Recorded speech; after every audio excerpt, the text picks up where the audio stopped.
So right now, if you talk to a lot of people, the majority of the time, they're going to say that the contenders this season to win a championship are the Boston Celtics, Philadelphia 76ers, Milwaukee Bucks, Denver Nuggets, and the Phoenix Suns. And some people may throw in the Lakers in there with how they've been playing after the trade deadline.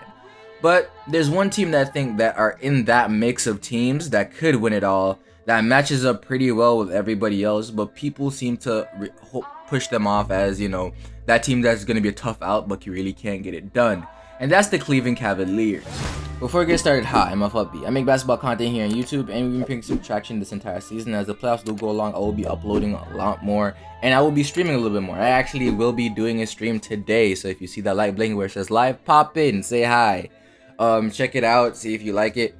But if you like this video and you like this type of content, please hit that button, hit that subscribe button. I'd love to have you. Right now, the Cleveland Cavaliers are 51-31, 2 games outside of the 3rd seed. And right now, the entire season, they're the 8th best offense and the #1 defense in the NBA, and they're 2nd in net rating. They're expected to win about 54 games this season, so they fell a little bit under what people expected from them.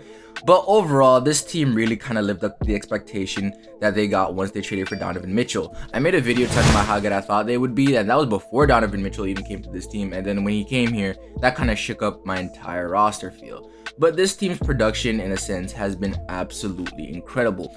And I don't think people realize just how insanely efficient this Cleveland offense is. They're last in pace in the NBA, but they're number 5 in field goal percentage and number 10 in three-point percentage in the entire league, showing that even though that their offense is slow, they get the best quality shot possible for this team. And it's understandable of how they're able to get that done.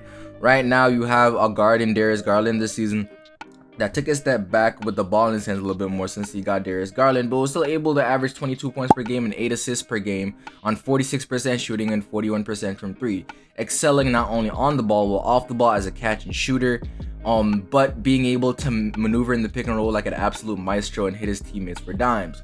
Donovan Mitchell, since he came to this team, has had probably his best offensive season of his entire career. 28 points per game, 4 rebounds, 4 assists, 1.5 steals on 48% shooting and 39% from 3. And along with those high percentages, he's actually been putting in some work on the defensive end this season. So right now, you add on that and you put in their 2 front court players in Evan Mobley and Jarrett Allen. That's been absolutely masterful on defensive end. And Evan Mobley specifically has had a very, very good sophomore campaign at 16 points per game, 9 rebounds, 2.9 assists, and being, well, the all-NBA first-team level defender and probably a top 10 defender in the league. You can understand why this team is also #1 defensively overall. Now, with that being said, that doesn't mean this team doesn't have its issues when going into the playoffs and things that certain teams may can exploit. While they are #1 in net rating this season, or #2 in net rating this season, they have also had about 40-something clutch games this entire season. Yeah, they have been in some dog fights this entire year. 45 clutch games. They're 24-21, which is still over 500, but it's not what you expect from a team that's had 51 wins and the most blowout wins in the entire league. And it seems like when the game does get close and they have to execute down the stretch when the game does get tight, they seem to have some issues. And the reason behind that is not necessarily a lack of ability, but a lack of scheming. It's kind of a take your turn type of thing for them with Darius Garland and Donovan Mitchell when it comes to handling the ball. In clutch situation, Donovan Mitchell normally goes for his own shot, and he does have a tendency to force things a little bit. And Darius Garland in clutch situations seems to be overpassing certain times, looking to get his teammates involved instead of using his own insane ability in the pick and roll to hit floaters, pull up middies, and even sometimes pull up threes off screens that players go under. So with all that being said, in a playoff setting when this team does get acclimated, I feel like a full series of playing that way and having a set way to play during crunch time will be great for this team. But as of right now, Donovan Mitchell and Darius Garland's percentages tank during clutch time, and that's simply because, well, they just don't have that type of scheme. And I do think they need to involve Evan Mobley a little bit more in those offensive schemes when it does come down to crunch time.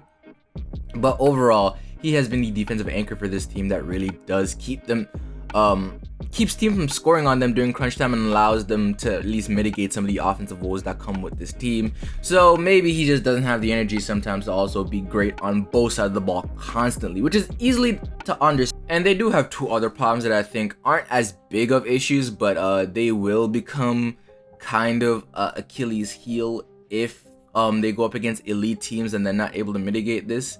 But as of right now, I don't think it's too bad of a wing depth problem, but the production from that level, when it comes to a playoff setting, we don't know what we'll get from Isaac Okoro or Dean Wade or Cedi Osman. Isaac Okoro gets majority of the minutes as a wing on this team because of his defensive ability, and the scoring numbers and efficiency has been up across, well, not the scoring numbers, but the efficiency has been up across the board for him this season at 50% from the field and 36% from three, which is great because you needed that to happen, especially when you have another ball handler that's taking attention away from him, and most of the time his jump shots are wide open catch and shoot threes.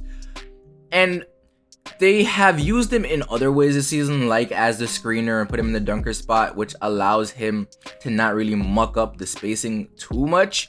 But at the end of the day, he's still not that insanely great as a shooter, and I don't think you can really rely on him too much to knock down shots consistently in a playoff setting all the damn time. But again, he's not that too involved in the offense that much that is going to be that much of a problem for this team or like hurt their offense that much more. And then you have guys like Dean Wade and Cedi Osman, who offensively is a little bit better than Isaac Okoro, but the defensive woes you give up, especially when you have Donovan Mitchell and Darius Garland on the defensive end along with them in crunch time, would probably not be the greatest thing you'd want to see as a Cleveland Cavalier fan.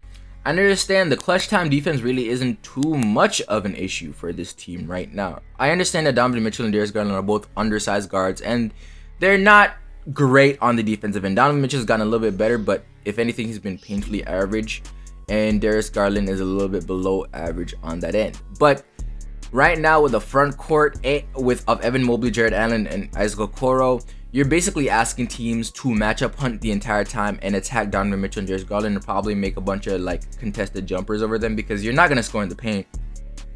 And that's a lot hard. That's really hard to ask of any team to do. And the only team I think that can really do it on a consistent level, especially in the Eastern Conference, is the Boston Celtics in that sense of the word. And maybe it's the Philadelphia 76ers with Tyrese Maxey and Tobias Harris also being some pretty good scorers there. But I'm not really worried about that team for the Cleveland Cavaliers in a sense. So overall, the Cleveland Cavaliers have a very nice chance of making some noise in this NBA playoffs against this first round series against the Knicks. I don't think these two teams are close when it comes to ability. I do think this is going to be a quick 5 if the Knicks is lucky 6-game series. I really think that would probably is that matchup against the Milwaukee Bucks in the second round, and if they can get out of that completely unscathed, they're gonna need a little bit of help with that. But the Milwaukee Bucks have also been dealing with injuries, and I think if you do go into a series where Chris Middleton isn't 100%, you can get away with walling up on Giannis a little bit and forcing the other guys to beat you. But overall, this Cleveland Cavaliers team has just a bigger chance as any team to really make some noise in this NBA playoffs, and I really just don't know why people don't talk about them as much. Hell, people have went so far as to talk about the Lakers making the NBA Finals before they talk about the Cleveland Cavaliers making the NBA Finals right now. So let me know you guys think in the comment section down below about the Cleveland Cavaliers team. I think they're a team that can definitely really make some noise, but with that being said, this FLB, that's my time, and I'm out.